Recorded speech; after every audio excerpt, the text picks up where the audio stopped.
धैर्य, कसलं भारी वाटतंय ना सगळं. खूप छान दिसतंय. भाऊ जेव्हा बघतील ना ही झाडं, त्यांना खूप आनंद होईल बघा. काय झालं, असं का बघताय?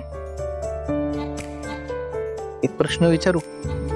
हो, परमिशन कसली मागताय? विचारा.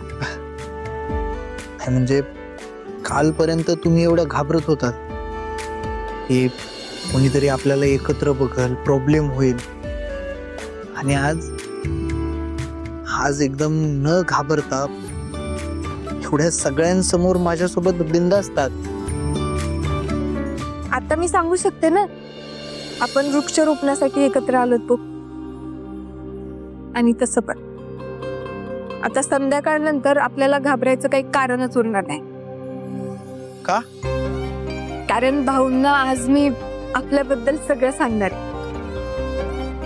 आणि एकदा का मी भाऊंना सांगितलं ना, मग आपल्याला कुणाला घाबरायची गरजच राहणार. हा, पण त्याच्यासाठी मला घरी जावं लागतं. आणि मला इथून जायची अजिबात इच्छा नाहीये. ठीक आहे की मग अजून इथं आपल्याला बराच वेळ आहे. एकदा ही सगळी कामं आटोपली ना मुलांची, त्यानंतर मग आपण त्यांना खाऊ वाटायचा, त्यांच्यासोबत बसून खायचा, त्यांच्यासोबत खेळायचं, धमाल करायची एकदम. सो घरी जायला वेळ आहे अजून.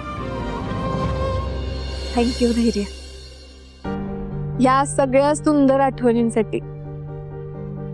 थांबा जरा, एवढ्यातच कुठे थँक्यू म्हणताय? सावी मॅडम, अजून तुमच्या आयुष्यात खूप सुंदर सुंदर गोष्टी घडणार आहेत.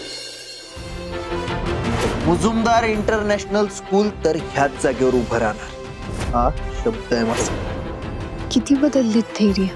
या मुलांमध्ये अगदी लहान मुलांसारखेच मिसळून गेलेत.